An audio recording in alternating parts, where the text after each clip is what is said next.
जयराम जी को जो सत्ता की भूख है ना, जो सत्ता की भूख है वो बहुत ज़्यादा लग गई है। इसलिए जयराम ठाकुर जी को लगता कि किसी न किसी तरह से जनता ने तो नकार दी है, नोट के दम से जैसे और प्रदेशों में कुर्सी हथियाने की कोशिश हो रही है, उस ढंग से वो भी कोशिश कर रहे हैं। चीज़ें भी पता लगेगी और जो चीज़ है वो तो लोगों के सामने है और इसमें कौन सी दो राय है। वो तो 15 करोड़ तो विधायकों ने लिए, उनके सरगनों ने ज़्यादा लिया, तो इसमें कोई दो राय नहीं है।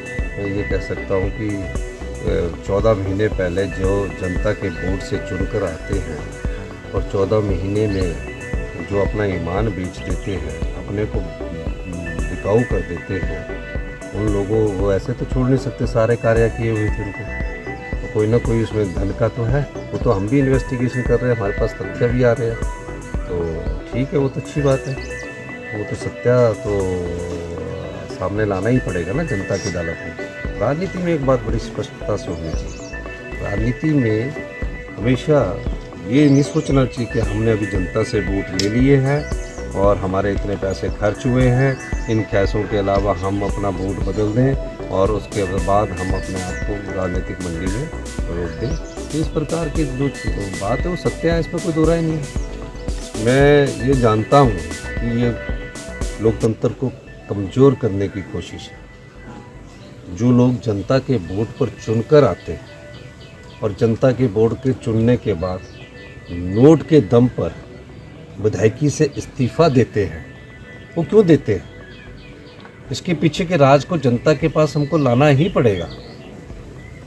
ये हमें जनता की अदालत में बताना ही पड़ेगा कि ऐसी क्या हुआ कि 14 महीने में सब उनके एक्शन, सब एसडीएम, सब प्रकार का स्टाफ उनका लगा, लाखों करोड़ों रुपए के उनके काम हुए, 3-3, 400 करोड़ के एक विधानसभा क्षेत्र में काम हुए। फिर ऐसा क्या कारण हुआ कि एक शाम आप हमारे साथ डिनर करते हैं और अगली सुबह जाकर आपकी जिस धनात्मा को बदल देते हैं, अंतरात्मा नहीं कहूँगा मैं, वो इसको धनात्मा कहूँगा, धनात्मा को बदल देते हैं, तो कोई ना कोई कारण होगा। चलो राज्यसभा की वोट में आपने बीजेपी के प्रत्याशी को वोट डाला, बजट में क्यों नहीं आए आप? आपको बजट में आना चाहिए था। बजट जनता से जुड़े हुए था, लोगों के लिए था।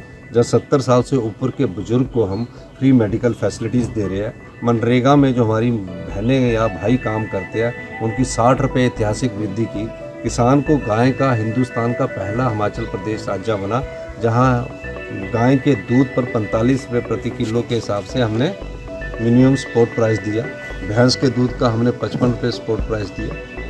क्या हमने 1500 रुपये अपनी बहनों को दिया, ओल्ड पेंशन स्कीम दी। कौन सी ऐसी योजना नहीं है जिसको हमने जनता के हित के लिए नहीं लाया? विधवा बहनों के बच्चों को 27 साल तक की पढ़ाई का खर्चा हमारी सरकार उठाएगी। ये सब योजनाएं तो 15 महीने के भीतर लाएगी। फिर ऐसी क्या बात हुई कि आपने अपना ईमान बेच दिया? और जो बिकता है वो जनता की अदालत में हमें ये साबित करना कि बिकाऊ जो है उसको कभी जिताऊ नहीं बनाना। जो बिकेगा वो निश्चित रूप से मैं कह सकता हूँ कि आने वाले समय में जनता की भावनाओं को ठेस पहुँचाए। कल दिल्ली में हमारी पहले कोऑर्डिनेशन की मीटिंग है और उसके बाद हमारे स्क्रीनिंग की मीटिंग है। कल कुछ प्रत्याशियों का स्क्रीनिंग के बाद सेंट्रल इलेक्शन कमेटी जो हाईकमांड की होती है वो तय करती है और उसके बाद हमारे प्रत्याशी जिनके भी नाम की घोषणा होगी वो चुनाव प्रक्रिया में अपने जोर शोर से प्रचार में लग जाएंगे। अगर आप ये वीडियो YouTube पर देख रहे हैं तो हमारे चैनल को सब्सक्राइब करें और बेल आइकन को दबाना ना भूलें। अगर आप Facebook पर ये वीडियो देख रहे हैं तो हमारे पेज को लाइक करें।